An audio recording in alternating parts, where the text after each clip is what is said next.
start, and I need 2 volunteers to play one game. Okay, one volunteer is okay. Sorry, one volunteer. The other one will be me. So who is it?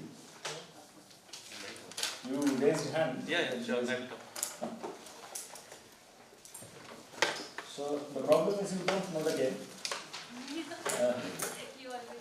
So the game is like there will be a bunch of crosses on the board, okay, and these are called open points or open tips, and then these things you have to, in any move you can just connect 2 open tips. It can be the same cross, and then you have to put a crossbar here. And then another thing you have to maintain throughout the game is that you cannot cross 2 lines. So you cannot cross an existing line, okay? And then whoever cannot give a move first loses. So now you choose. You want. It's a 2-player game. We move alternatively. Okay. So you choose which player you want to be.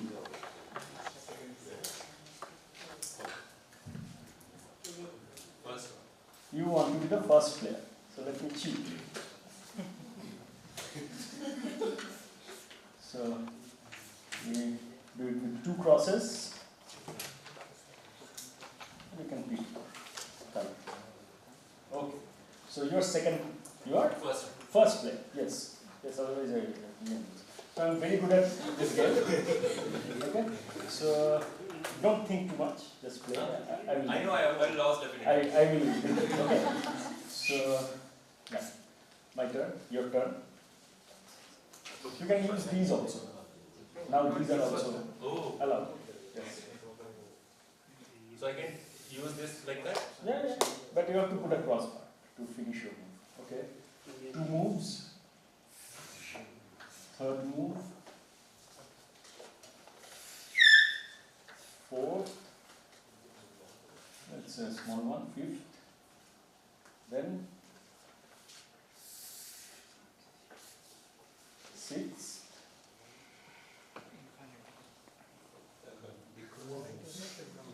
No, I think it's 7 moves, right? No, you were supposed to. You didn't start, that's why. Huh? You were the second player when you started. I am the second player. No, you were supposed to. I'm the first player. No, you were the first player, right? No, he wanted to be the first player. So he will play again.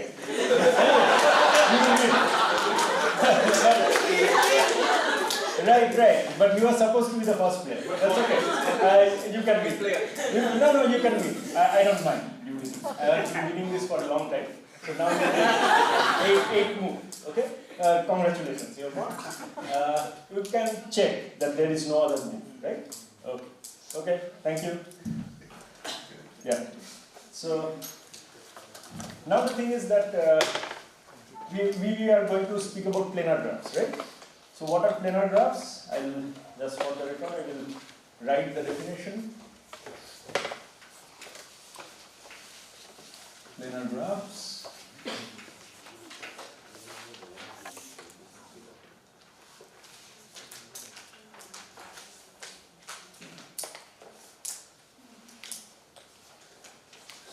Graphs that can be drawn on a plane or a sphere, it's the same thing.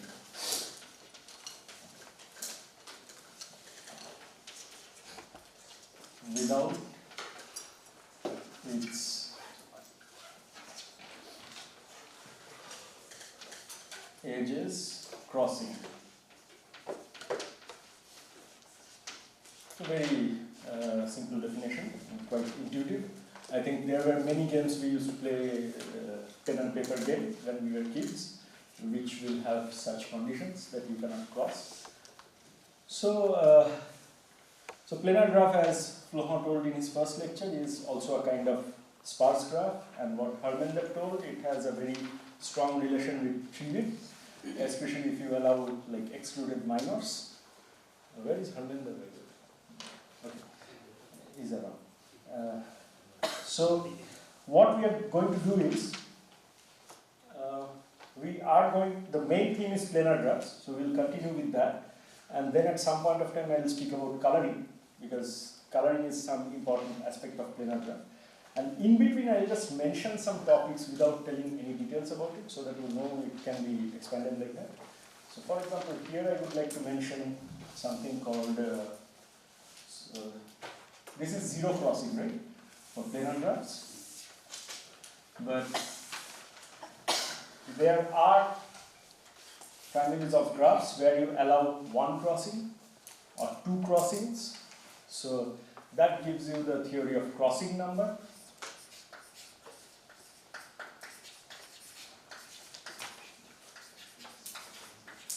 Okay, just mentioning the name, nothing else. You can search and see.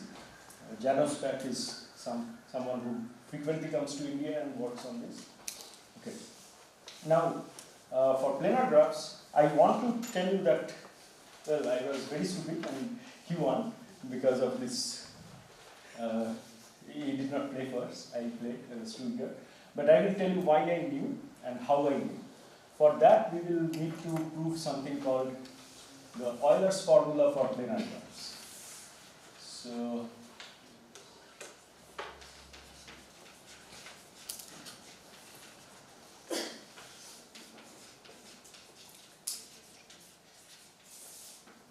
for connected planar graphs, so I will say G is a connected planar graph.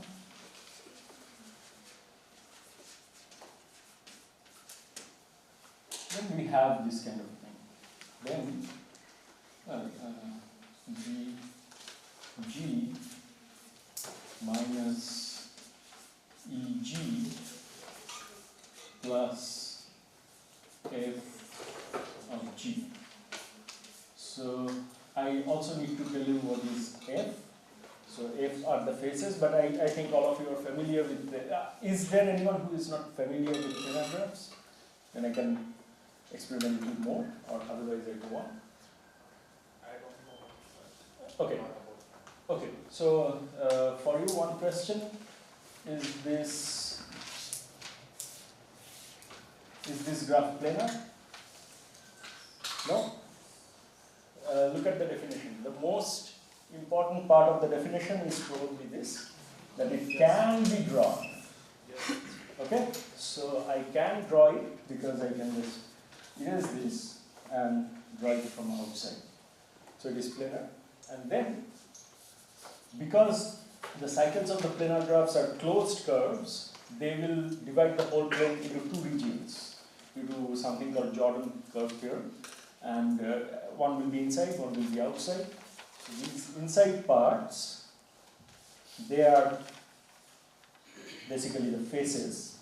So you have one, not inside, not only inside, like inside and outside.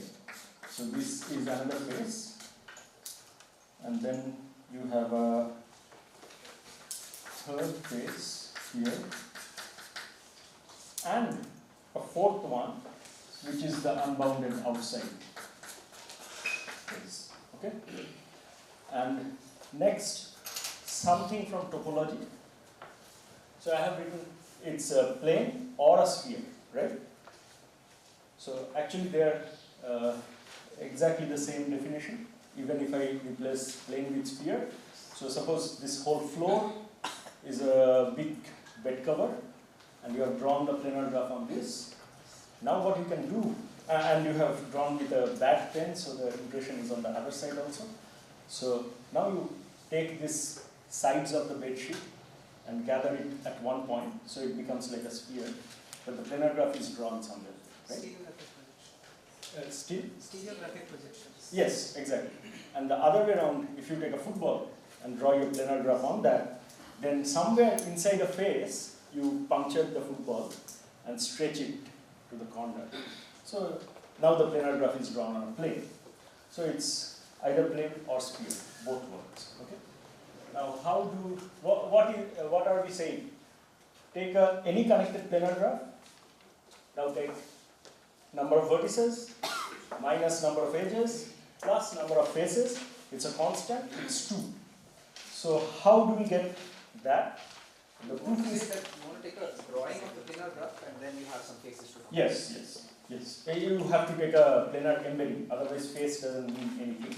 So you have to take a planar embedding, which is the drawing on either a plane or a sphere.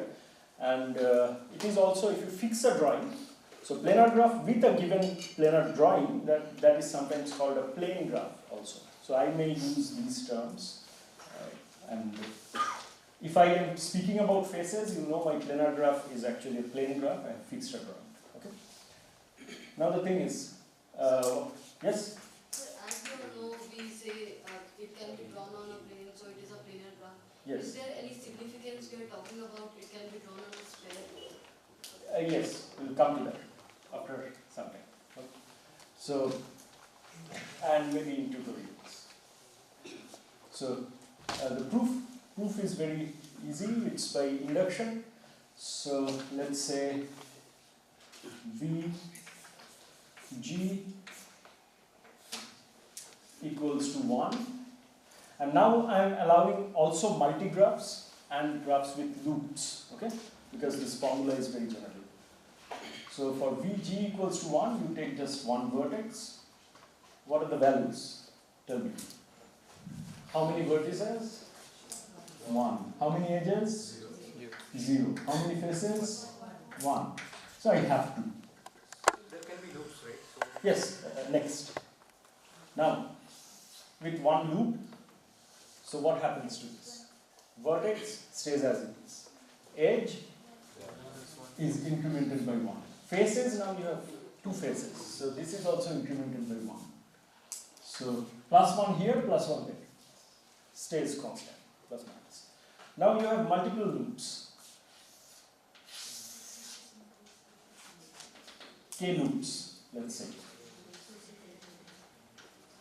Okay? So how many vertices? Still 1. How many edges? K. So it's K. And how many faces?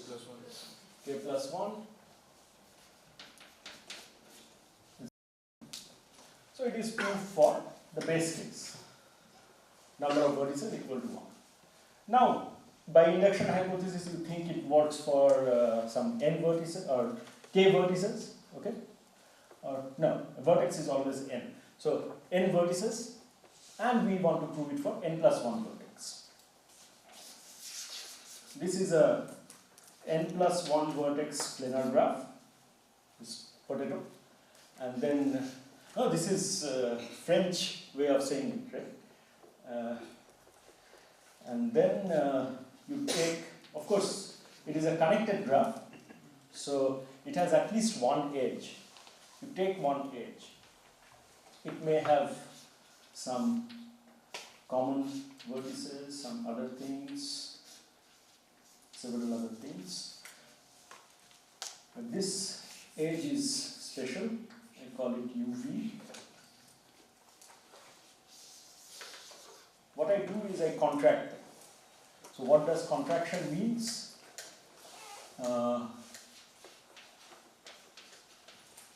Contraction of UV is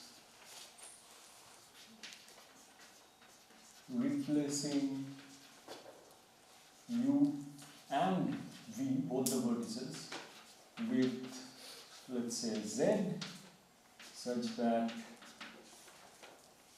if X was adjacent to U or V, X is also adjacent to Z, and with multiplicity. So if it was adjacent to both, then you put 2 edges, okay, for now. So here what will happen if so I will make this big vertex, which is Z. I have contracted them. So let me just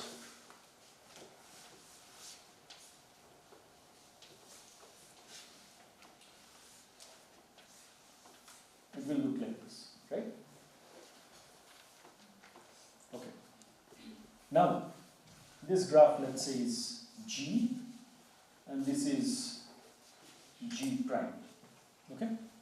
So let's do the calculation. So I think I have to erase this too. Yeah. No, but I actually want to keep it. Let's see. Until I prove this formula and apply it.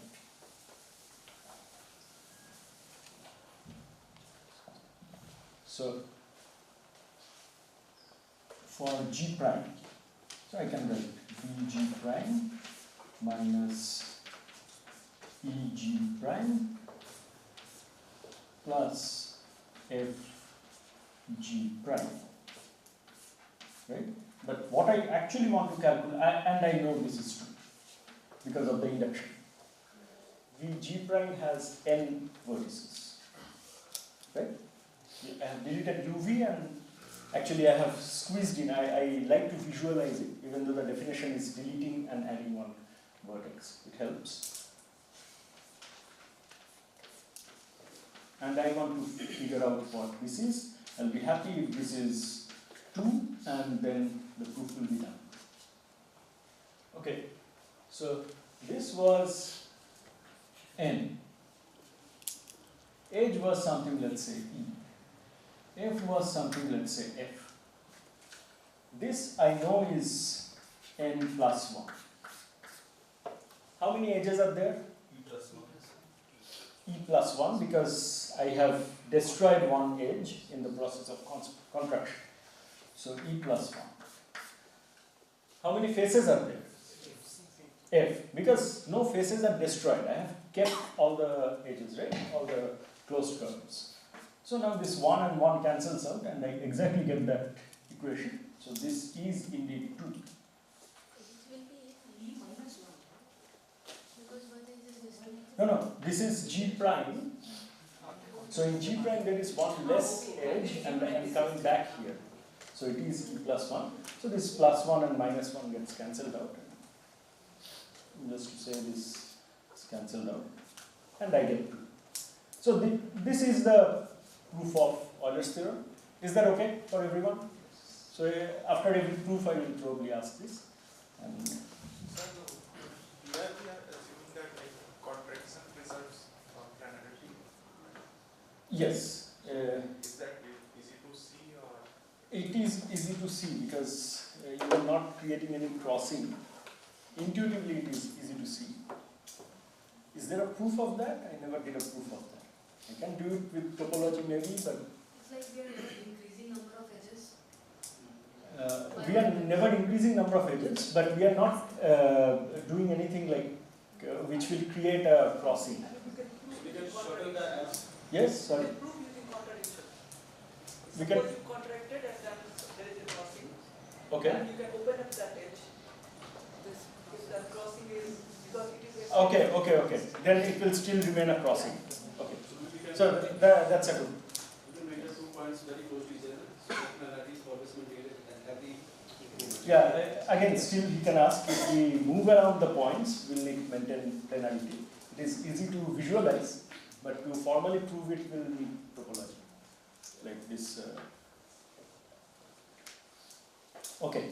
But anyways, I think we can be convinced that contraction preserves planarity. There is one more case of loops.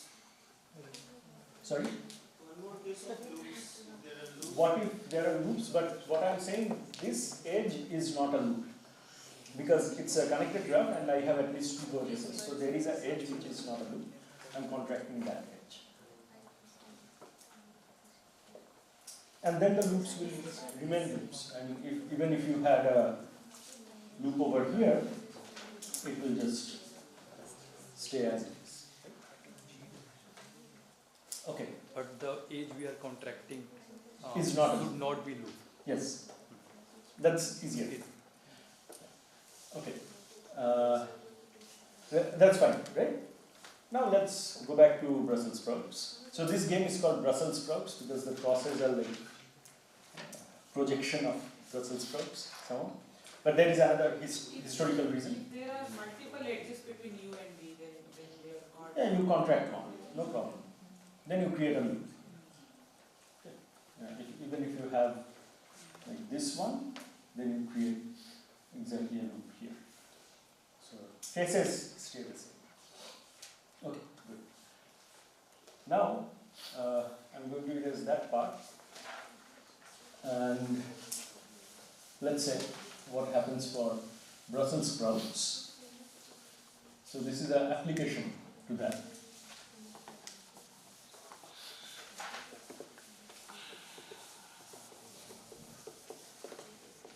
So let's say I have started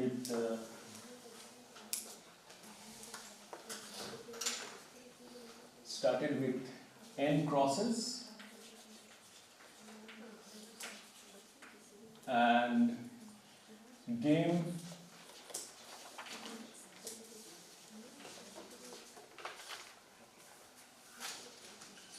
ended in X moves. Okay, the game has ended after X moves. Let's say. Now I want to find out what are the possible values of X. If I can say, as you can guess, it will be of a certain parity, and then I will know. Okay. So at the end of the game, or at any point of the game, this is a planar. But at the end of the game, it must be a connected planar. Okay? And these guys are like vertices, the connections are edges, these are just there, but they will be useful, and there are some faces also. So, how many vertices do you have? That's a small v. So I started with n crosses, right? In each step, I have added one extra vertex. So n plus x. Yes, x plus n or n plus x. Okay. Now, how many edges are there? How many edges were there to begin with? Only some crosses on the board, right? 0. In each turn, I have added 1 and subdivided it. So in each step, 2 edges are added. So in x steps, 2x edges. Now the number of faces. Number of faces is a bit difficult. Okay? So imagine this scenario. You have a face, but you have 2 open tips inside it. Yes? You added 2 vertices in every iteration. Sorry, say it You again. added an edge. Yes. Was it like 2 vertices? You introduced 2 vertices in each? No, only one vertex. So when I do a crossbar, only this middle thing becomes a vertex with a possibility of an edge from top and a possibility for an edge from bottom. But now imagine this scenario. Some face has 2 open tips. Will the game end? No, right? Because you still have a move left. So you cannot have 2 or more open tips inside a face. So you have 1 or 0. But can you really have 0? Because suppose you have just nothing, no open tips inside. But then how did the face get created? At some point of time you must have added the last edge to create this. And then you had to give a crossbar, so at least 1 tip will be inside. So at the end of the game, whatever is the number of open tips, that is the number of faces. So face I can say is number of open tips. Okay? But how many are the number of open tips? What was the number of open tips in the beginning of the game? 4n. N crosses, each had 4, so 4n. And in each move, what did I do? I closed 2 of them. I created 2 new. So it remained constant. So even after x moves, I will have 4n open tips. Now it becomes easy. Plug it in the Euler's formula. So n plus x minus 2x plus 4n equals to 2. That will be x equals to, please cross check, I am writing from memory. So 5n minus 2. Okay? So whenever you have odd number of sprouts on the board, number of moves is odd, and the game will odd number of moves, right? Whenever you have even number of crosses, so the first player will win because first player will have the last move. And whenever there are even number of players, the game will end after even number of moves, and the second player will win, which he did. Okay, so this is one application. Okay. Then I wanted to bring a football. I could not find it. But let me see the time. I may actually skip that part. Yeah, I will skip that part. So there is a nice application how you can figure out very symmetric tiling of the sphere, but it's a bit diversion from the ground. One question about this. Yes. So, is there a characterization of the graphs that you obtain in this game? It's like degree at most 4. Yes. But Degree I think will be exactly 4. at most No? 4. Some, no, at most some are 2, right? Okay. But is there a No, there is no characterization. But what is known is this game ends exactly after this. So no matter what strategy you use, how you play, it will be these many moves. Yes. Suppose for some n the player 1 wins. So Yes. no matter how, like whatever strategy you will Yes. for 1 wins. No, whatever strategy you use, because the number of moves is a constant when the game ends. Okay. But I will tell you some context about this game and then move on. So the context is, there is another game called Sprouts, which is the original game. This is kind of a imitation of it. So in Sprouts, what you have, you start with dots instead of crosses. And the rule is that you can add these or loops and you subdivide. Okay? You can add loops also. And the second rule is you cannot go beyond degree 3 for any vertex. Okay? So you have to, maximum degree can be 3. So for example, if I do this, then this guy is done. I cannot do anything anymore. Maybe here. Something. But this goes on. Okay? Now there is a conjecture called Sprout's conjecture.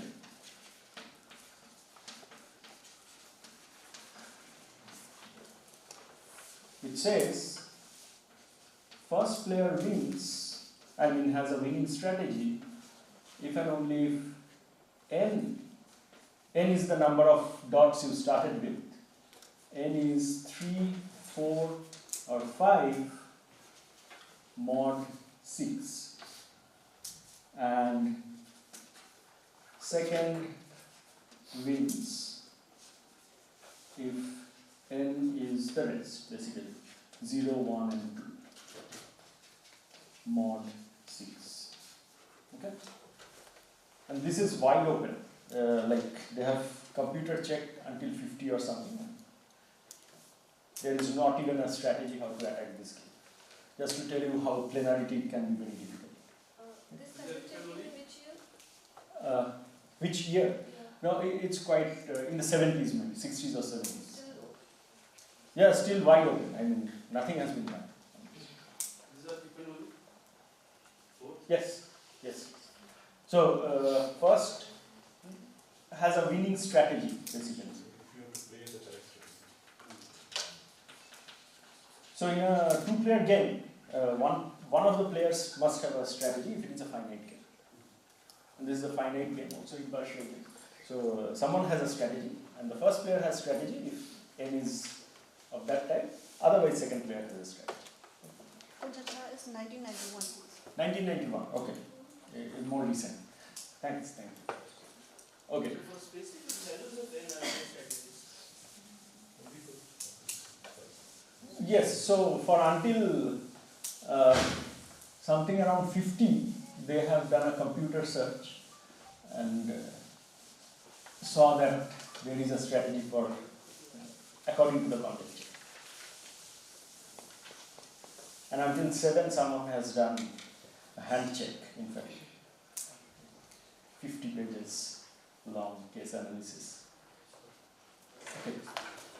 Now, let me go to the next topic.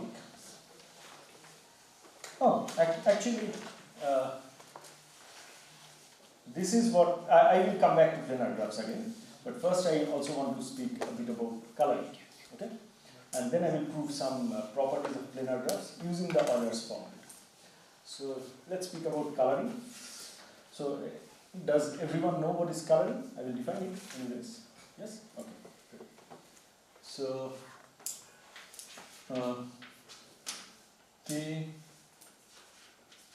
coloring of a graph G, it can be defined in many ways. I like this formal one, is a function C from vertices of G to, if I have said K, so I will actually fix the colors, because you can take any set of colors, but I usually fix the color for convenience. K such that the only condition is U is adjacent to V will imply C of U is not equal to C of V.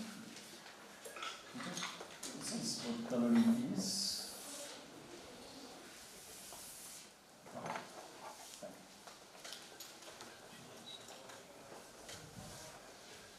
So, since all of you know coloring, now I will speak a little bit about history, maybe.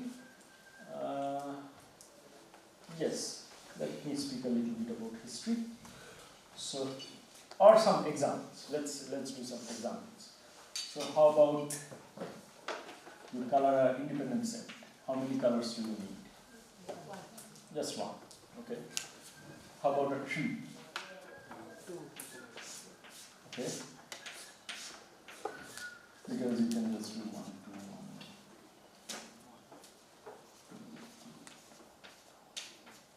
1. Right? Okay.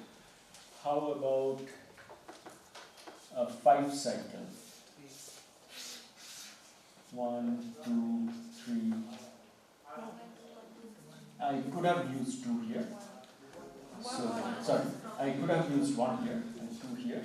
But then here I have to use 3. Right? For all odd cycles it will be 3. And for all even cycles it's 2. Okay, fine. Then maybe I will do a little more complicated one.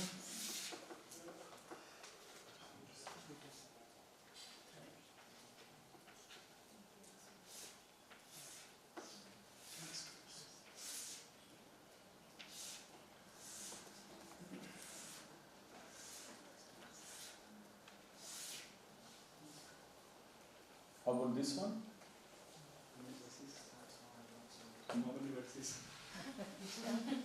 10 vertices. How about this one? Okay, so I will complete what I wanted to do. Okay, now, how about this one? So at least, at least 3, because there is a 5 size. Can you do it with 3? Is my question. Let's see. See, 1, 2, 3 I have to do, because I have to use 3 colors. I cannot use all colors twice. At least one color I have to use once and the others will be 2 times. So I have to do this. Then, how about this one? It has to be 1. This one can be 1 or 3. How about this one? This has to be 2. And then can you find me something which should, this, how about this one? This has to be 3. So I need to use the 4th color here. So it's at least 4. Notice one thing, this doesn't have a triangle. Okay? Okay. Maybe another example will be, I should say something else which you already know. So that is chromatic number. So chromatic number chi g is the minimum K such that G has a K color. Okay? And we are trying to color with minimum number of colors. It's a minimizing problem. Okay. So, trivial thing. And we always take simple graphs because with loops it's impossible to color. You cannot give itself a different color. And with multiple edges it's redundant, whether we put one edge or many. So how about the complete graph, Kn? How many colors do you need? N.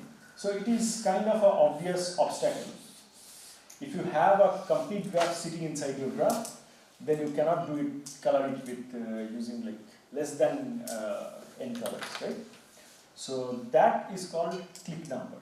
So what is click number? That the biggest or the largest complete graph that is a subgraph in your graph, that number, whatever the cardinal is called the click number.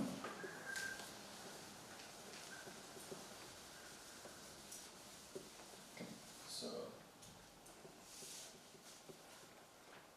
omega G equals to max n such that Kn is a subgraph of G. Okay? And this is called click.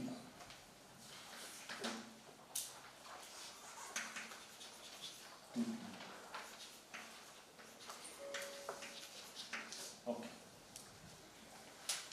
Good. I think this basic what we want, the language is done. And next, what I want to move on to is a bit of history, and then we will look at some proofs. Okay? Okay. Here I want to keep a tab of what we did. We did Euler's formula.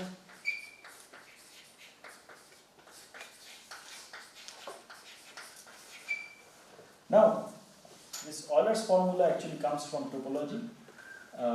So now your question, who asked this, why this sphere? So you can have a Euler's formula on a sphere if you draw the graphs on a sphere, but if you draw the graph on, let's say, a torus, is this Iggy-Barak kind of a shape. So if you draw it on that, then you will get even more graphs than planar graphs. You can draw all the planar graphs, definitely, but you can get many planar graphs. These are surfaces of genus 1, orientable surfaces of genus 1. And then there are surfaces like projective planes. So projective planar graphs will be non-orientable, it's a non-orientable surface of genus 1 still, right? And sphere, sorry? Genus is like, in torus you have one hole, and then there may be many holes. So that is kind of what is called genus. But this is not something I'm going into details with. Okay? So that gives you another topic of study, which is the graphs on surfaces.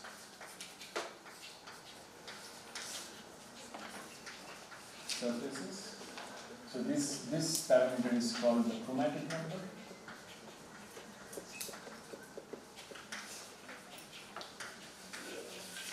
Okay. Now, I want to define the chromatic number for a family of graphs instead, and in fact click number also, but I don't care too much about click number right now. So let, or somewhere else where I can keep it, let F be a class of graphs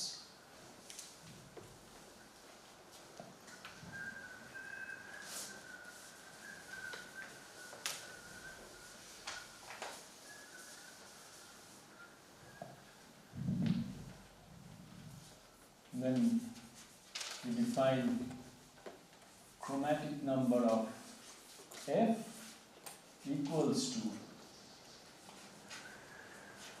maximum chromatic number G such that G belongs to F. Okay. Sorry, I squeezed it. But it's kind of the worst case scenario. When we ask the question that how a family of graphs can be colored, I'm looking at actually the worst case scenario. Okay? That what is the worst graphs in that can be colored with certain number of colors. Now the question comes that what is the chromatic number of certain families of graphs? Whether it is bounded, if it is bounded, then by what? So one of the questions which did not come from graph theory, or rather maybe graph theory came from it. So that is the four-color conjecture, which basically asks what is the chromatic number for the family of planar graphs, right?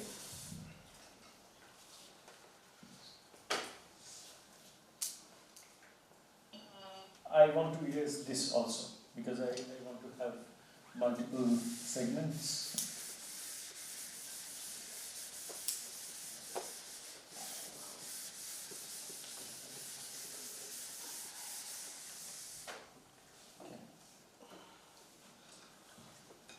Okay, good. I think I passed this time quickly because these things is a bit of repetition for you guys. Okay. I forgot some dates. Four color theorem, conjecture. Also 4cc. When is it? If you can check the dates. 1958. 1858. 58. Yes, something like that. Yeah, I will trust you. You should have been a historian or person from geography. He is awesome with dates. Okay, and this is by someone called Frank Guthrie, something like that. And he was a cartographer, not a graph theorist, and then he passed on it to his mathematician friend, who gave it to wrote to some famous mathematician, and then it became a very intriguing puzzle for everyone, and people could not solve it. In fact, Haywood solved it, and after some 10-20 years, so it became the four-color theorem. So now you guys are thinking I'm saying something wrong. So you are right, partially. Haywood. Maybe you should state the conjecture also. Yes.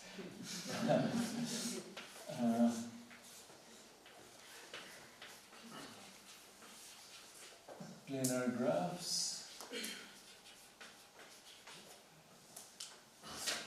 is 4. Okay. So the chromatic number of the family of planar graphs is 4. Okay.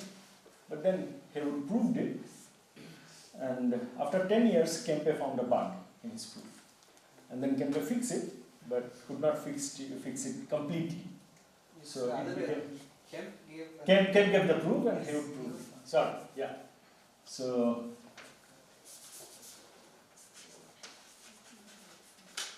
gave the proof, and then so I prefer to keep both names. And then it became the 5-color theorem, which says that chromatic number of, so I will use some symbol for this. Okay? For planar graphs, I will use this kind of a symbol. Script P kind of symbol. Something like this. This is less than equal to 5. So he proved the upper bound. And the lower bound is obvious because K4 is planar, so it cannot be less than 4. So Haywood gave a proof. This one we will prove at some point of time. And then later on, Apple and Haken. Actually, we have the dates, I guess, somewhere. Yes. So,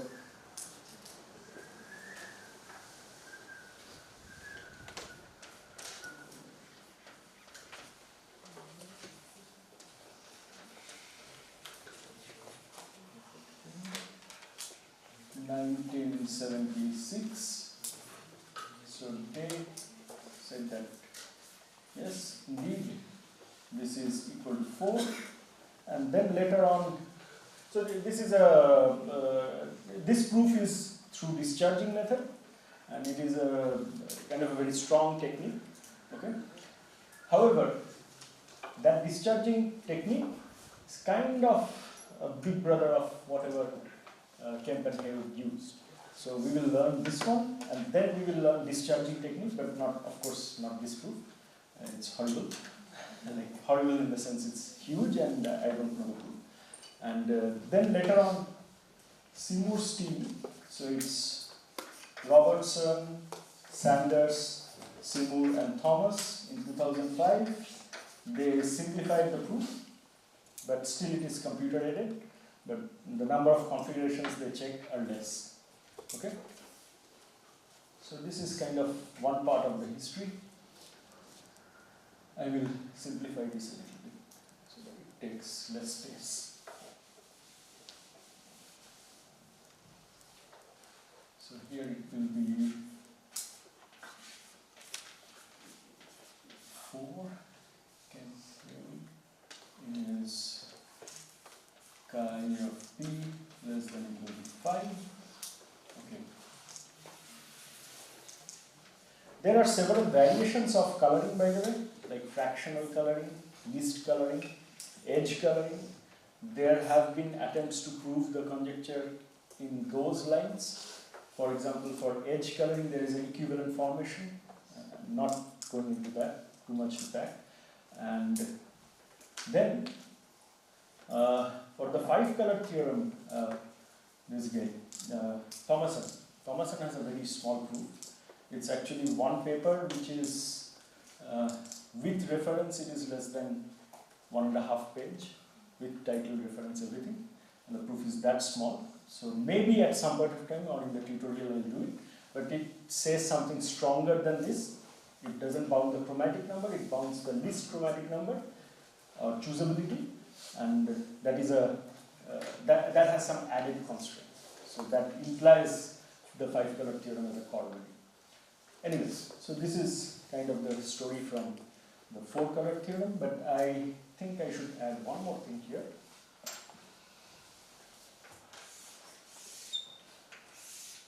I keep forgetting the spelling. Then there should be a Z, no, TZ, right? TZSCH. Yeah, good. So, what does it say? It says that chromatic number of, I will say P4 is equal to 3. So, what is P4? This is triangle-free planar graphs. Why I wrote 4? Because the smallest cycle size that we allow is 4. So I am saying planar graphs with girth 4. Okay? So what does Groth's theorem say? They say if you have a planar graph and if it doesn't have any triangle inside it, then I can color it not just with 4 colors, I can even color it with 3 colors. Okay? So if you go around the map of India, put vertices inside each state, and the neighboring state you put edges, I have checked it's a triangle-free graph, and you can color it with... No, it is not a triangle-free graph, but you can still color it with 3 colors. Okay, it's a 3-colorable graph, which is not triangle-free. So there are many not having triangle, sorry. So this is not the full characterization, is what I'm going to say. Okay. That's probably also obvious, because triangle itself has 3 colors.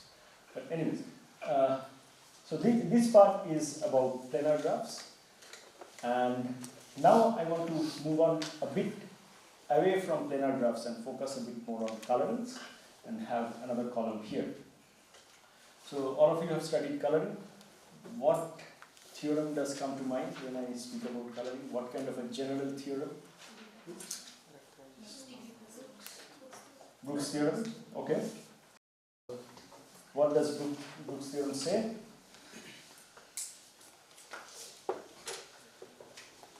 Yeah. Now I need this. So, consistent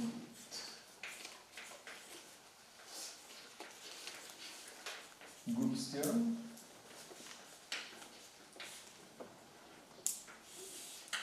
What does it say? So chromatic number of G is less than equal to delta of G. Delta is maximum degree unless, and G is connected. So unless G equals to Kn or odd center C 2n plus 5.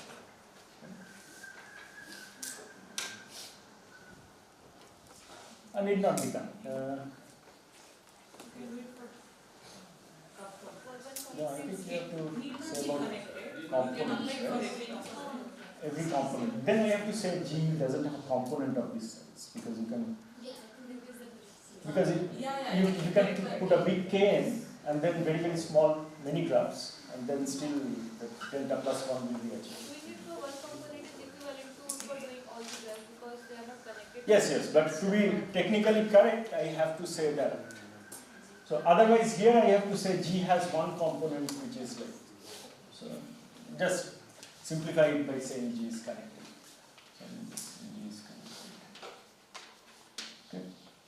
Okay, so Brooks theorem, you studied in class.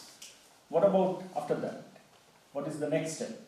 See, what Brooks theorem did is, it told us, of course, odd cycles are one exception, but apart from that, if you don't have a very big click in your graph, then the graph can be colored with less number of colors, right? So that's where the next thing comes. Again, a conjecture by Borodin and Kostoshka.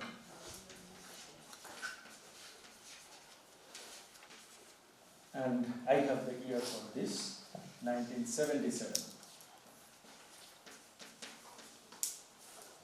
What does it say?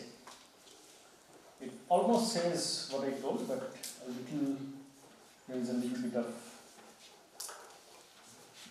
So if the maximum degree is greater than or equal to 9 and the omega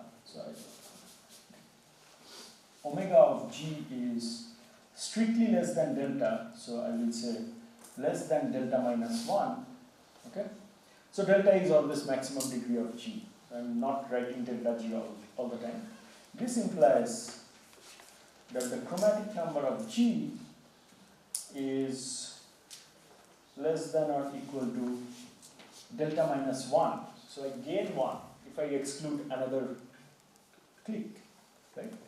So I gain 1 and not only, with some exceptions. It doesn't work for delta equals to 8. There are some, so basically this doesn't work for delta equals to 2. It works for delta greater than or equal to 3. This one works for delta greater than or equal to 9, okay? It is the claim, so it's a conjecture, so it's a claim. And then there is some very good theorem by Reed, which says that this conjecture is true for delta greater than or equal to not 10, 10 will be too good, 10 to the power 14. Okay. So, but then in the same paper, and I have the date for this also, 1999. Okay. In the same paper, Reed comments that, our calculations are very loose. So if you have the time, and it's not a quote, I am saying it what I remember. So if you have the time and energy, you do it, tighten the calculations, and we think that this can be improved to 1000. That would be great, So, and it's uses probabilistic method. So those who are good with probability can probably try it. So it can be one really excellent open problem to think about. Okay, but it doesn't end here. Reed not only, proved this, he also conjectures something. You see, somehow the Brooks theorem and Borodin-Kostoshka conjecture tells us there is a trade-off between delta and omega. Click number and the max degree, and probably the chromatic number can be bounded by a function of them together. So that's what Reed does. So what Reed does is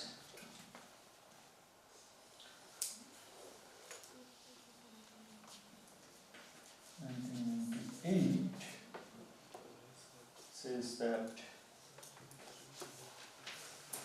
current G is less than equal to delta plus 1 plus omega of G, the average of it. So he's saying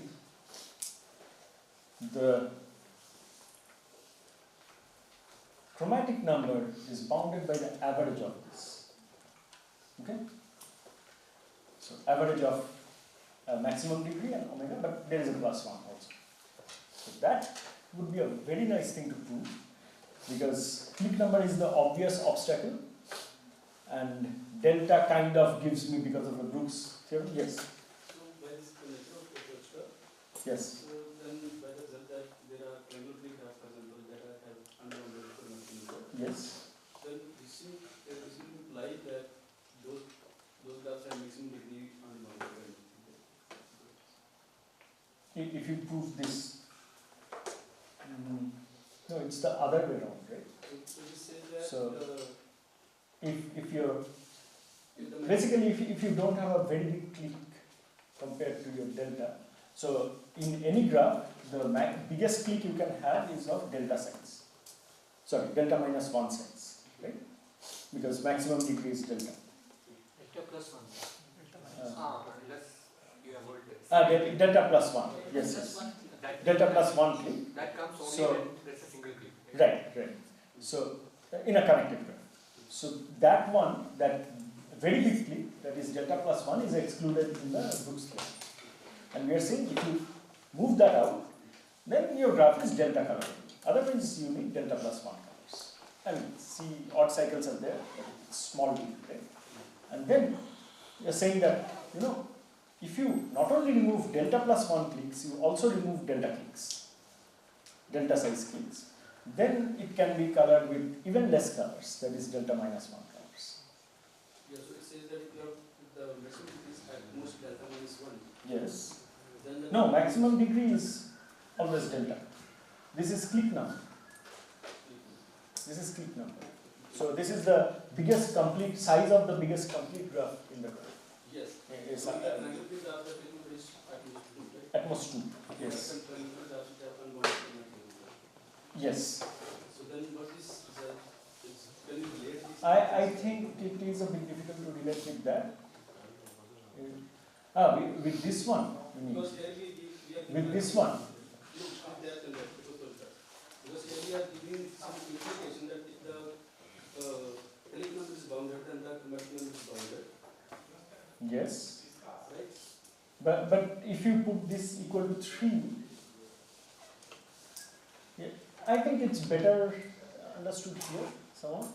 So if you put this equals to 2, then the delta has to be very high for the chromatic number to go high. So I think it's better understood there. It's kind of a generalization. Is that okay? And anyways, after that, again, read only he himself did some proof of this, proof that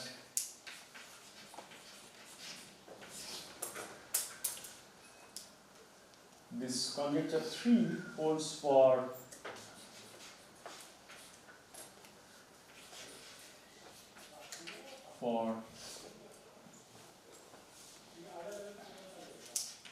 large delta.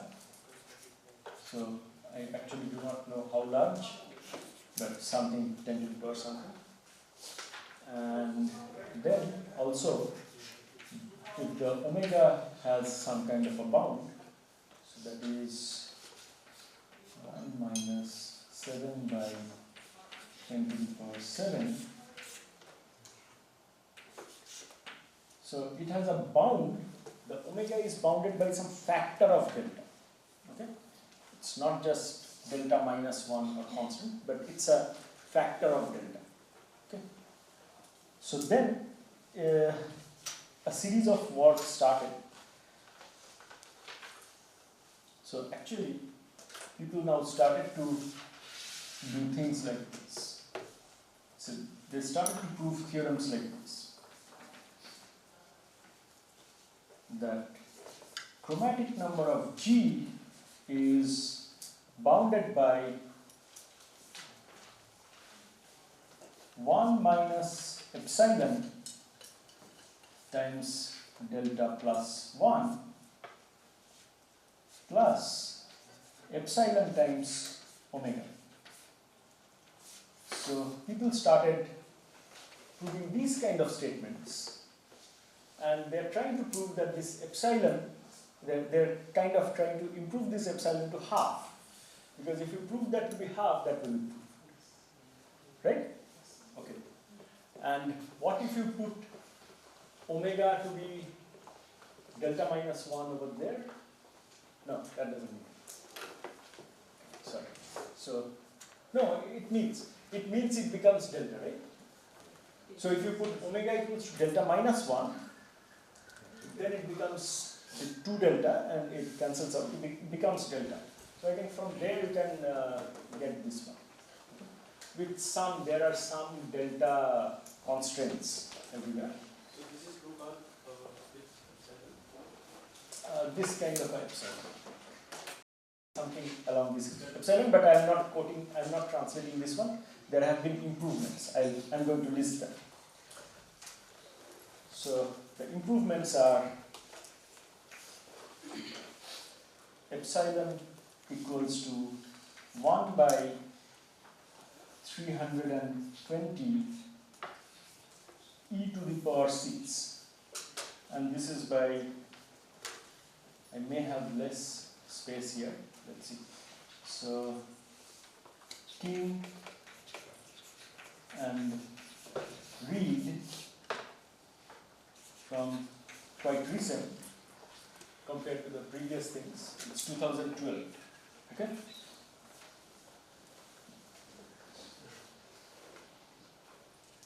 Then the next one is from some student who did PhD along with me and Florent, not in the same place. Florent can guess who it is. This next breakthrough is huge. It is just 1 by 26, no trees and no powers after that. Okay? So that is by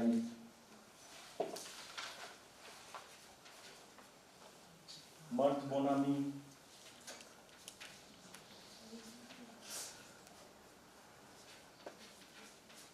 Perret, the double T, and Luke Poster.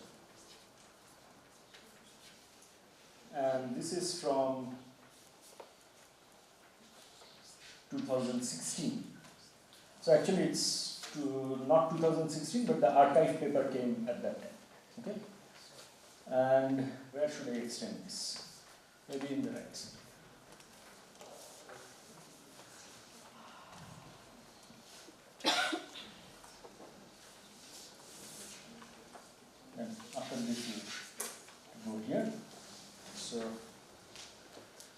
Then 1 by 13.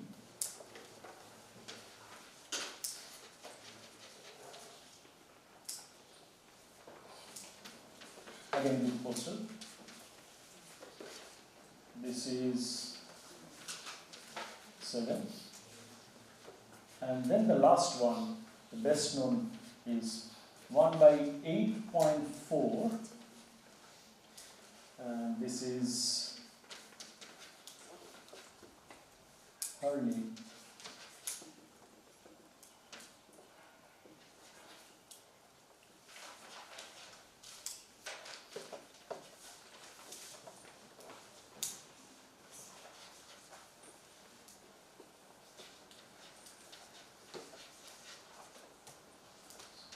and can.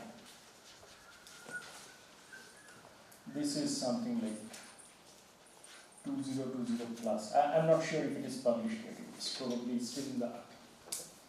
But however, it is this number. So I'm not entirely sure, but I think all of them uses probabilistic methods. I haven't looked at everything, but to the best of my knowledge, they all uses probabilistic method, and you see many improvements happen very quickly in a quick succession. So maybe it's a good idea if you want to work on this, you can read these papers and see. Okay. Good. Now the last one, maybe that space is good enough.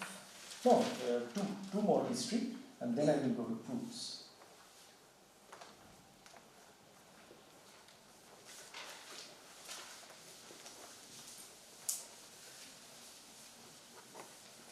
Okay.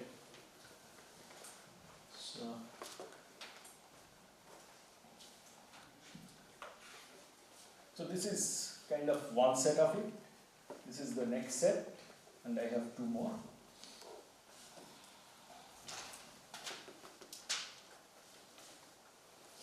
Okay.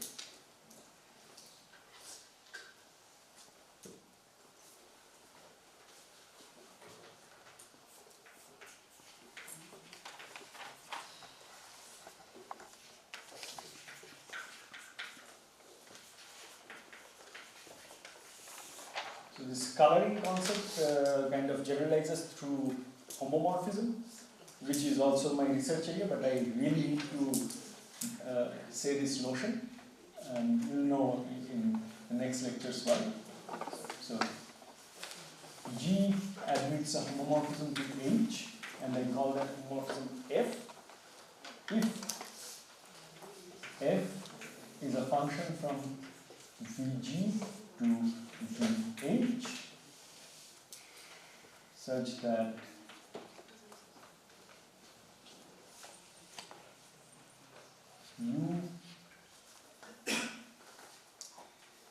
if U and V are adjacent in G, then, or if this implies that f of U is adjacent to f of V in H. Okay? So if you satisfy this condition, then it's called a homomorphism. So you see, instead of taking a function from vertices to colors, I'm actually mapping it to another graph. Okay? So that graph may have certain structures, but when I actually did it for coloring here, I have erased it now, you could have taken a complete graph on k vertices. Okay? That will be k coloring. So homomorphism is a bit more. Okay? But why I wrote this is because what you can say is, I will again write this.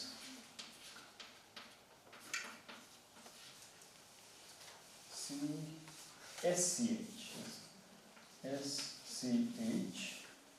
This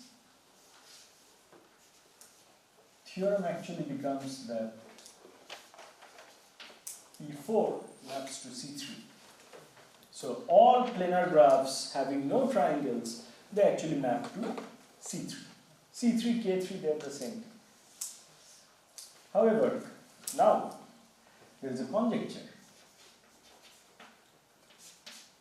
which is in network flows originally, but it has a dual, equivalent dual. So I told you that 4-color theorem has a dual formulation using edge coloring.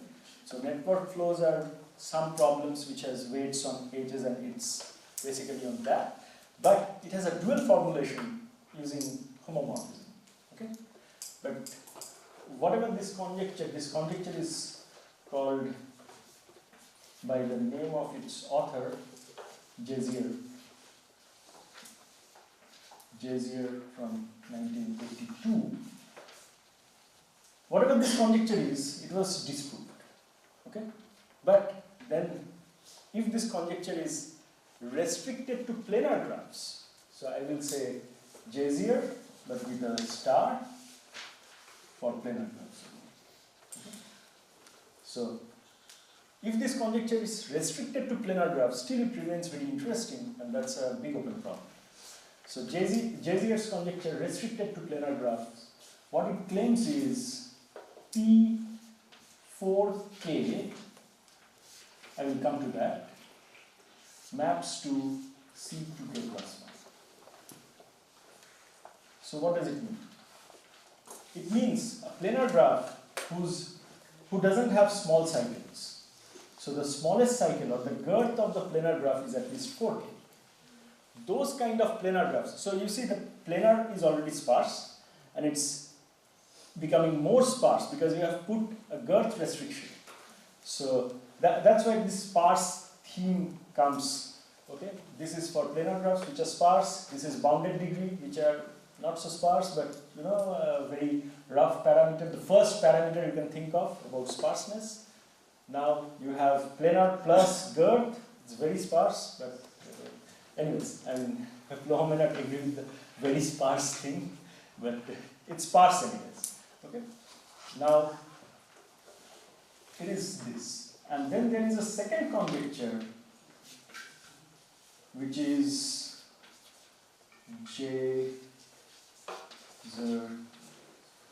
Zhang. Is there an H? Yes, it's correct. It says, well, I'm going to write exactly the same thing right now, but then I'm going to change it a little bit. So it's the same, but I will write O here. What does it mean? So odd girth. Odd girth 4K plus 1. 4K plus 1. Okay. So what it says is, so planar graphs without any small odd cycles, you can allow even cycles, no problem. Okay. So the second conjecture is stronger. It says that I don't care if my planar graph has small cycles as long as they are even. But if they're odd cycles, then I want the odd cycle to be at least 4K plus 1 size or more, and then I'm sure it maps to C2K plus 1. So all these things also actually tells us that there is a parameter called circular chromatic number, which is quite important.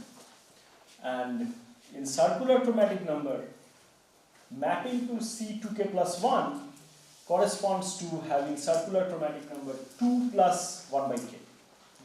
But let's not go into that. Let's take that this is our conjecture, and let's look at the progress that has been made recently. So maybe I will not write too many names, okay?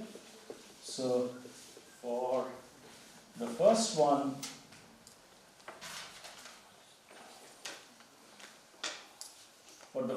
the progress made is, so basically, instead of this, if I have G, okay? If I have G instead of this, for which G it works. Okay? So instead of 4K, I will have a higher value, and for those families, people have proved that it maps to C2K plus 1. For which G? So for G greater than equal to 10k minus 4. This is by Neshatril and Zhu. The year maybe is more interesting, is 96. Okay? And then for G greater than equal to 8k minus 4, that is only Zhu. This is 2001. And then a bunch of people, 20k minus 2 by 3. This is by Borodin, Kim, Kostoshka, and Douglas West. This is from 04. Okay? So they had this kind of progression. And I know the last one is using discharging method. This proof I know. The others, sometimes they have used discharging, sometimes they may not have. Okay. And then there were some improvements here also. See, these things are not improvements here, right? Because I can have small cycles here. Now, there, but any improvement in this will also improve those results. So the best known result, general result, is G odd greater than equal to 6k plus 1. So this is odd girth. G sub O is odd girth. And this is by Lovas, Thomason, Wee, and Zhang. Yeah. From 2013. Okay.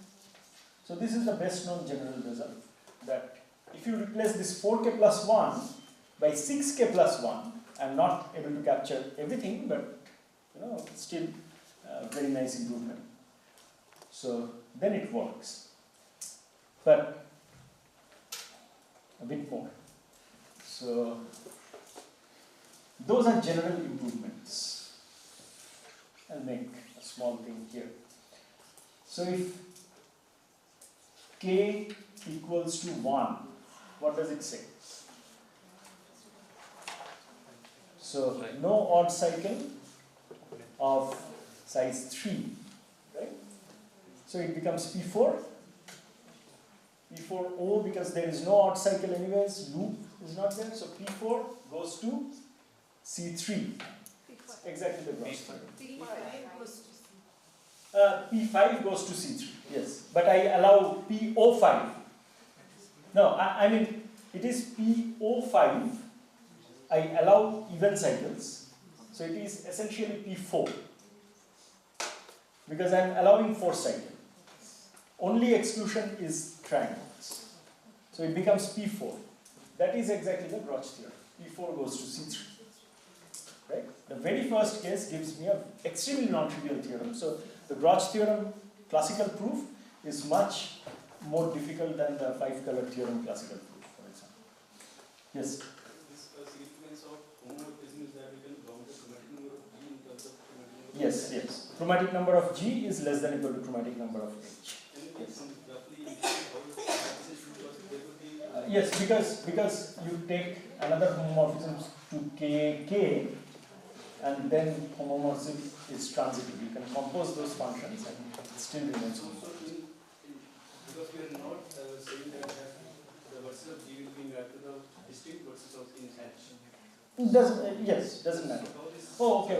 That is the question. So what I'm saying is, whenever you have an edge, they map to distinct vertices. Because this graph is a simple graph also. It doesn't have loop. So I am coloring G with the vertices of H with the condition that adjacent vertices of G do not map to the same vertices of H. That is exactly the condition of color. So number of vertices in H is a bound. Okay. So k equals to 1, this is this. I'm not writing the spelling once more. So for k equals to 2, what should be the bound? Here? So what should be the number? So k equals to 2, what should be the number? 9, right? But but not in the conjecture, sorry. In this. So what is proved? For k equals to 2, what is proved? So 13, right? But then Luke Postal has something better. They have proved for k equals to 2, they have proved for G0 greater than equal to 11. Okay? And then for k equals to 3, it should have been 19, but they have proved for G or greater than equal to 17. And for, I will stop here, so this is okay, 23. Okay? So it's very small, but you can check later on. Okay, so yes? Can you just write it a bit bigger? It's Yeah. These places, so basically, what I want to say is that the problem is where should I want to keep all of them, right? No, but it's not just visible in the video. That's Okay. I'll try. I don't know if there is enough space. Maybe go here. But that also I want to preserve for something else. So, yeah, when I do the proofs, it will be bigger. And please use a white chalk. Okay, sorry. I think whiteboard. Could you use the white? This one. Let that stay. So I will give it to you in written, maybe. So k equals to 1, it's the Gauge theorem. And then k equals to, I don't think it's making a big difference. So G0 is greater than equal to 11, k equals to 3, G0 is greater than equal to 17, and k equals to 4, G0 is greater than equal to, I think I did the exact same thing because, sorry, okay, 23. So basically for k 2, 3 and 4, whatever this bound was, they have improved it by 2. Okay? And just to give you one practical information, that all these papers are in combinatoric or series, each of them. Okay? So it's, and they're big because the technique is big. And all these uses a technique called potential technique, which I am going to teach in the next lecture. So it is an extension of discharging method. So discharging plus potential, this is what I am going to do next. Yeah. Yeah, so you can maybe come here or take your phone and zoom, see the numbers, or they have written down, right? Okay, good. Now the last one. Last one is, where did I write it? Yes, here. So,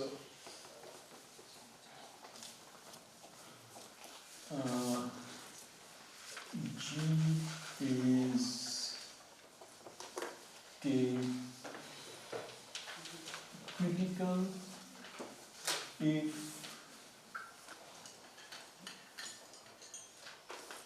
chromatic number of G is strictly greater than K minus 1, but chromatic number of H is less than equal to K minus 1 for all, and using this rotation, that means proper subgraph of G.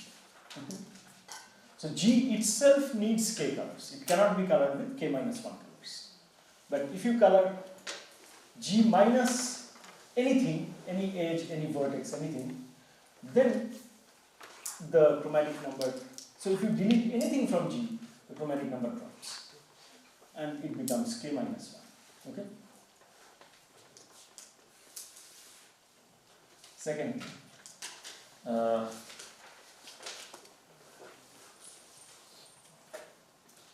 F K N equals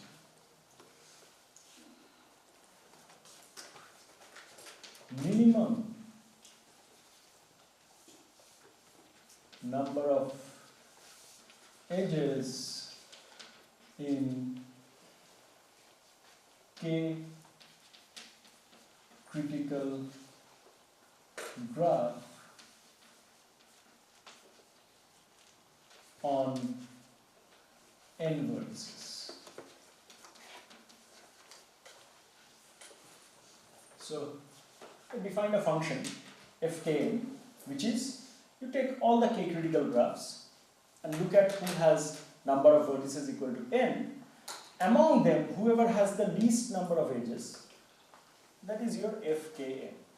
But why is this? It's difficult to remember this way. So what they are trying to say is, you see, if your graph is very sparse, it's easier to color. You need less colors, usually, like very crude intuition. So what they are trying to say, if I can find a bound for this value, then I know, if you give me a graph and say it is 10 critical, okay, then I know it must have a big edge density. The edge density should be higher than certain number, okay.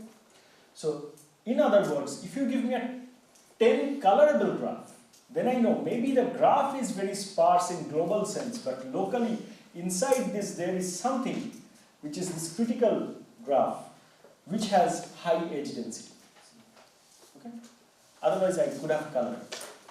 So once you prove this kind of theorems, you can use them to prove a lot of other things. Maybe I will shorten a bit here. So it's the same line. I'll just say tell you a few conjectures here. That's all. So maybe I just tell you the Orr's conjecture. So which is the objective. There are many in the same line. Orr's conjecture, which says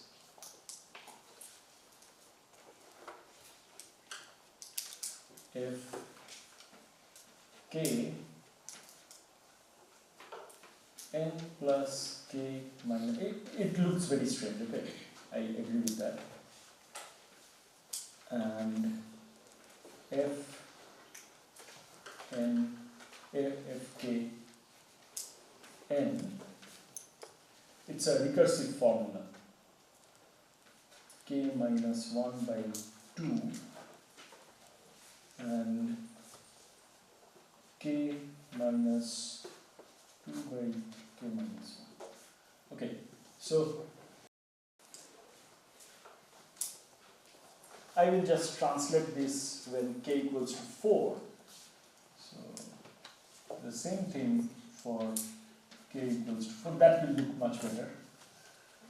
It says that number of edges in any k critical graph is more than 5v minus 2 divided by 3. Okay. So if you fix one k and try to translate this conjecture in that terms using the recursion, trusting the previous values, then it will tell you if you have a critical graph, k critical graph, let's say 4 critical graphs. So what are 4 critical graphs? Those need 4 colors, but if you delete anything, it becomes 3 colors, right? So let's see, what are 1 critical graphs, which need 1 color, but if you delete anything, it doesn't need any color. Just k1. What are 2 critical graphs? Just k2. That's all, nothing else. What are 3 critical graphs? Exactly. So only the odd cycles. Because if your graph doesn't have an odd cycle, it is 2 colorable, bipartite graphs. Right? So we know the characterization of all 3 critical graphs. That is exactly the odd cycles. So the first non-trivial case is 4 critical graphs. It is not a characterization, but it is somewhat a big information about its edge density. So I'm saying if my graph is 4 critical, then it must have a lot of edges, and lot means 5v minus 2 by 3. See? So V is N. V is N, yes, number of vertices. This is for k equal to 4? Hmm? This is for k equal to 4? this is for k equals to 4. Okay? And both these, so this one and this one, almost, okay, almost, is proved by Kostoshka and Yancey in 2016. And those two papers are kind of the beginning of this potential method. They started this potential technique, used it to prove them. So by almost, in the sense that they did not prove for everything, they proved for some things, okay? So, some values, and for other values it's almost right but not. Or in an asymptotic sense it's proved. So there is some openness there. However, this one is completely proved. And not only that, very surprisingly, after proving it for k equals to 4, using that result, you can prove the Grotz theorem as a corollary. Okay? It's not so easy to see, but you see that Grotz theorem also kind of deals with 4 critical graphs. So what this says is, there does not exist any 4 critical graph which is triangle free planar. Yes. Yes, I do. So, okay. So, what does Grotz theorem say in another words? So, what is Grotz theorem? It says that triangle free planar graphs are 3-colored. In other words, if you take a 4 critical graph, it cannot be triangle free planar. This is the other statement of Grotz theorem. Why? Because you take any 4-colorable graph, you want to say this cannot be a triangle free planar. Any 4 colorable graph, you keep deleting things until it stays 4 colorable. There is one stage where you will reach, after deleting something, that whatever you delete, it becomes 3 colorable. So you take a 4 colorable graph, I will repeat this a bit. You take a 4 colorable graph, look, if you can delete something, some edge or vertex, so that after deletion it still remains 4 colorable. If you can do that, you do that. Okay? At some point of time, you will not be able to do that anymore. So whatever is left with you is a 4 critical graph. But if you delete vertices or edges in a triangle free planar graph, it still remains triangle free planar. Okay? So, if my theorem were false, if this statement was false, then there would exist a 4 colorable graph, which is triangle free planar, and from there I would be able to get a 4 critical graph, which is triangle free planar. Okay? And that one, I know, if I have a 4 critical graph, it has certain kind of a edge density, edge vertex ratio. This doesn't directly give it, it's a half-page proof after that. But from there, somehow I can deduce that my graph will be, this cannot happen. So then we prove the Grotz theorem, but that comes later. So, I've told you a lot of things, but it's mostly history. It's history of mathematics, but now tell me if you have some questions, and then we will go to the next thing, a bit more technical. Some of this is related to the minor graph, right? There is a relation, but I may not go there. I just gave this homomorphism because to say these conjectures, and the improvements are almost done with potential method, so wanted to show you the strength of the technique, so that you want to learn the technique. But what I will do is I will do this proof in next lecture. This is using potential method, and from there hopefully imply the potential. But the potential method I will do very nicely, so you can actually use it later. Yes? When is the ORS result? When is it? 5B Course conjecture. No, the 5B minus 2 by 3. Oh, this is 2016. It's not OR, it's Kostoshka Yancey. So OR's conjecture they solved for almost all cases, and they have a separate paper to explain the potential technique in a better way, which is just for k equals to 4. And this one was a simple edge calculation, right? From there. From there, not really. They actually take care of the force cycles in some way. And so they kind of... You will get upper bound on the number of edges here. We will, but it will not take care of the force cycles. It will say that girth at least 5 will be. But then you will have some 4 faces, and they will somehow handle that. That is a small trick. But more or less like that. Okay? And most of these things, these are tight. These edge density bounds. So, Flohan spoke about average degree, and he said, even if you have less average degree, you may have some part of the graph which is very dense, and other parts are like very loose, so very sparse. So together you have an average degree. There is a concept called maximum average degree, which says all parts of the graph is sparse if you have a less maximum average degree. For critical graphs, if you look at average degree, it kind of gives you the what do you call it? Maximum average degree. It's a little vague, what I say, okay? It's not exactly like that, but it kind of happens like that, okay? Because in critical graph, every useless things are gone. So it kind of, the average degree for critical graph is a good sparsity parameter, if you are considering with respect to criticality. So that's why this is average degree. Because you can do 2e, then it becomes degree, and then you can divide by v and it becomes average degree. So this is edge density or average degree, however you see. Okay. About this 4-color theorem and associated things. Then there was one with Brooks theorem and how it has evolved to give you these kind of results.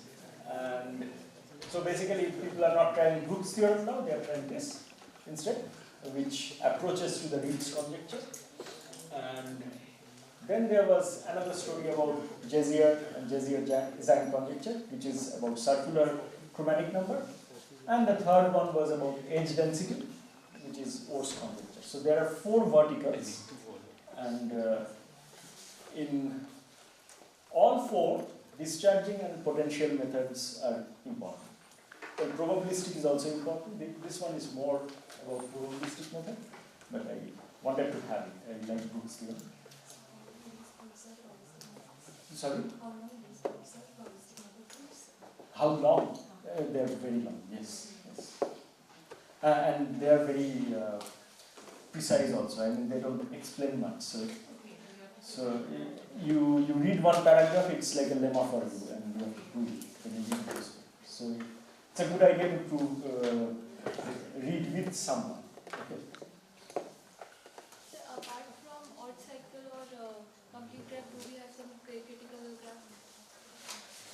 So odd cycles are the only 3 critical graphs. Yeah, but yes. Complete graphs, they are the critical graphs because every... yes, complete graphs are also critical graphs. So 4 critical graphs, you have a lot of 4 critical graphs. And in fact, there are infinitely many which attains that bound.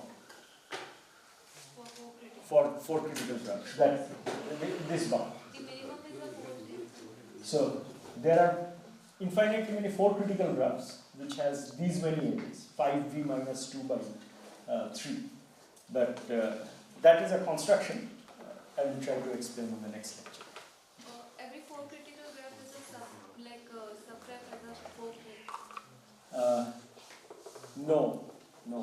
Even the Misalsky graph that I drew here, like this 5 cycle with some copies. But it contains an odd cycle. Apart from the graph does not contain an odd cycle as well as a complete graph. No, if it doesn't contain an odd cycle, then it is binary. It is two color. Yeah. So you have to have odd cycles. Okay. So anything which needs 3 or more colors, you need to have odd cycles. So in fact, the whole coloring theory you can think of, if you understand perfectly, if someone can understand, you have a superpower of understanding that how odd cycles interact in a graph, they know everything about coloring. So it's about how odd cycles are interacting. Okay. So even the odd cycles, if they are disjoint and very far, then it's easier to color. Yeah. There are theorems like that, which says, I think since most of you are PhD students, you want to know this research areas. These are big areas and there are so much to learn and contribute also. These are really happening areas, all four. Okay. Now let's go to something kind of simple. Simple in the sense, elegant proof. By the way, who knows the proof of the 5-color theorem? Who of you know? Okay. Please raise your hand higher. Okay, not many. Not many. Yeah, I mean, you know, right? When I was a student, I knew. Okay. So,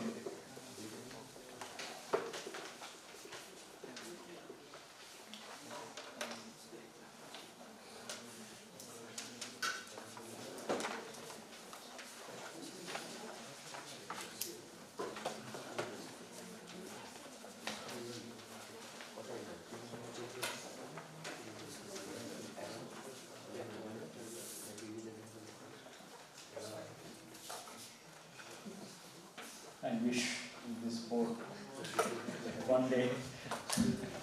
So like 2 months ago, some famous researcher claimed the 4-color theorem to have proved, like 6 pages proof. And by the time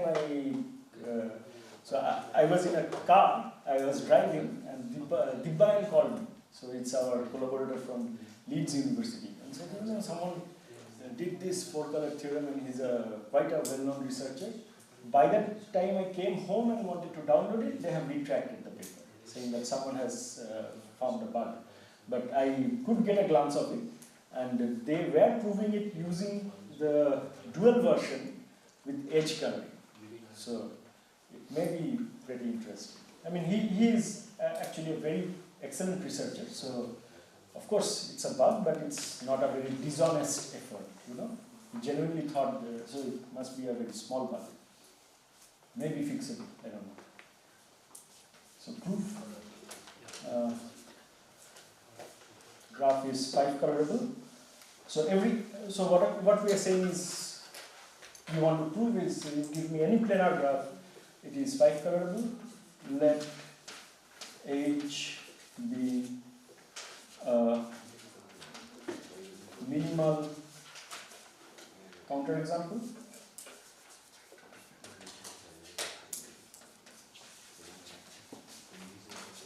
Okay, so proofs will be mostly pictures.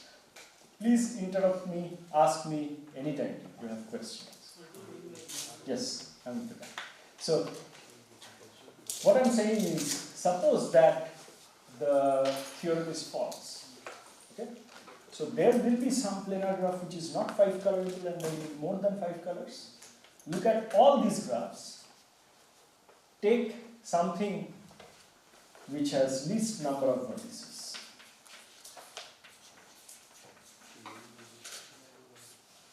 Okay? So that also means, if I take this graph and do some contraction or delete one edge, okay?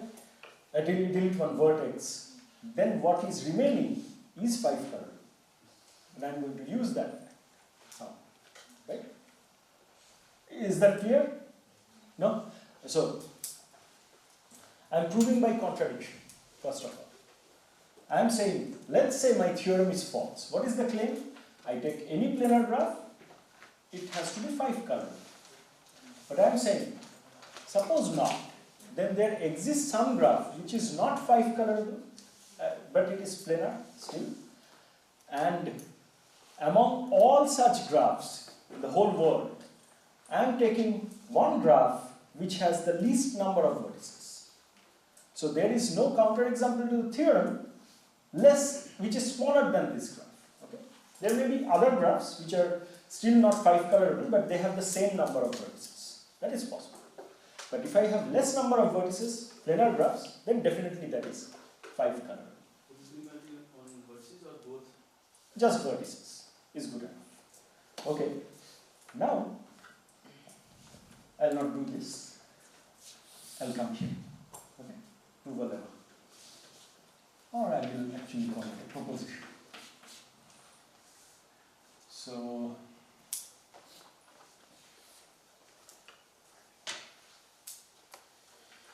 Romina, can you please help me? I know you remember these kind of things. 3n minus 6. 3n minus 6. Okay. So we want to prove this for any planar G. So by the way, you take a planar graph, the faces may not be a triangle always, right? But you can keep adding edges and make all the faces to be triangles. That is called triangulation. So usually I handle that this kind of, so these kind of things I handle by triangulation. So actually you take a triangulated planar graph, you will get an equality here. And if you prove that it is equal for triangulated planar graph, then you have proved this inequality for all planar graphs, right? Because any planar graph you can triangulate. So any planar graph has a super graph, which is a triangulated graph, and you can just do a super graph, but spanning super graph, if it makes sense. You're not adding vertices. You want this for n at least 3, right? Or what happens for n equals to 2? Yeah. It's an edge. So n will equal to 3. Yes. You also want to say simple, I suppose. Simple is always same. I mean, in the beginning I have declared all graphs are simple unless I say. So only in Euler's formula I have used non-simple graphs. Okay. So let's see. Take any planar G with n is the number of vertices, n greater than or equal to 3, and actually planar G, and either I triangulate G or let's triangulate.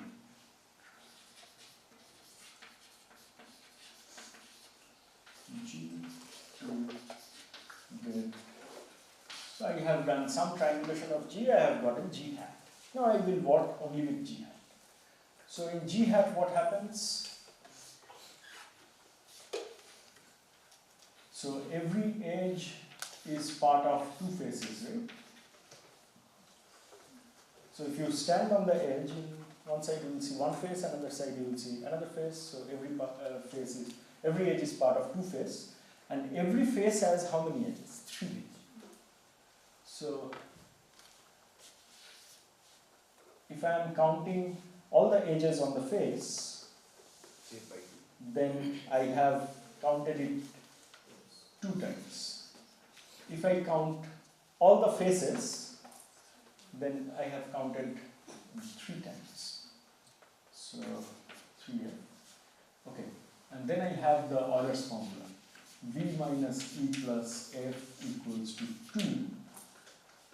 So let's, which one should I replace? I want E and V, let me just make all of them V. Makes more sense. Okay, so F we have to replace because I want E and V there. Actually, E is you are bounded by 3 by E. 3. Say it again. E is lower bounded by 3 Yes. by Yes. 3 by E. So F is equal to 2E by 3. This can be dash by E3 because E is better than. Okay, okay, that we can do. E dash by 3. So E dash equal to edges of G hat, and E is edges of G, and then this is bigger. E dash is bigger. Let's remember that. Okay, now if I replace it, what do I get? V minus E dash plus 2 E dash by 3 equals to 2, and to multiply by 3, so Yeah, I think you have that exactly. Please check. Minus 3, so it will go prime equal to 3v minus 6. Okay? But then I also know E is less than equal to E dash, so I have this. Okay? Is that okay for everyone? For proofs, I will ask once more. If it is not, I will repeat. I'm not writing down everything, so it's just calculation. Yes? So the crux is this. Once you know this, you know everything else. No, also the outside face is triangle now. So you have triangulated. So if you take a cycle, if you take a 5 cycle, and you want to triangulate it, so what you can do is you can add things like this. So inside everything is triangulated, but you have to make more triangles. So now you see it is a triangle also. So now the triangulation is complete. Okay? So you keep adding edges until you get triangle, but if you have a face which is not a triangle, you can add another edge without making it like violating the planarity. Right? Yeah. So that's why this works. So if you just, for each face there are 3 edges, but when you do that, you have double counted the edges, right? So that's why 2e prime equals to 3f. Plug in the Euler's formula, you get this. How did you get e prime? By adding edges. So e is less than equal to e prime, and that's why you have this inequality, which is that. Okay? Is it 10? Almost. I think I'll not be done with the 5 color theorem, but one more machinery I need. So, like permutation and combination. A trick question. You like, I know. You have the games, right? No, one of you. Yeah. Yes. So, there are 99 people in the room. Now, they will shake hand with exactly 9 other people, each of them. In how many ways can this happen? You cannot answer. You should not answer, in a sense. So in how many ways can this happen? There are 99 people in the room. Each of them can shake hand with 9 people. In how many ways can this happen?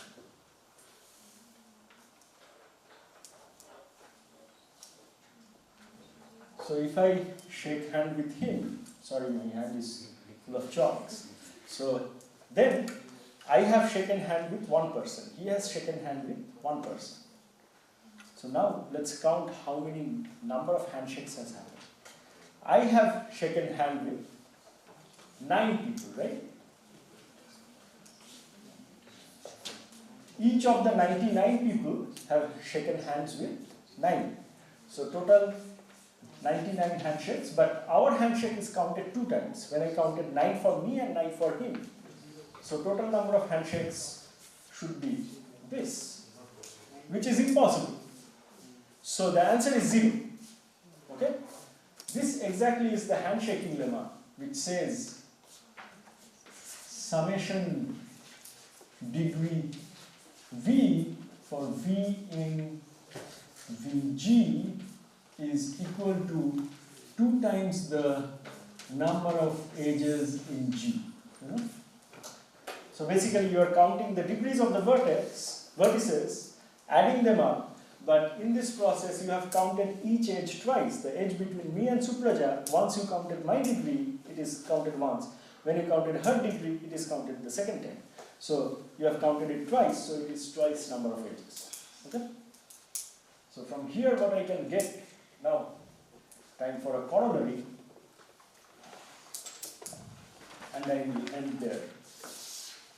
Time for a corollary, which is 2e equals to summation degree v in the vertices is less than equal to 6v minus 12. Now I divide the whole thing with number of vertices. Okay? Oh, sorry, I should write x here. X. So 1 by v summation degree x, x in v is less than equal to 6 minus 12 by v. And okay, this is some positive quantity. Okay? So what I can say, I can forget about this part and say this is a strict inequality.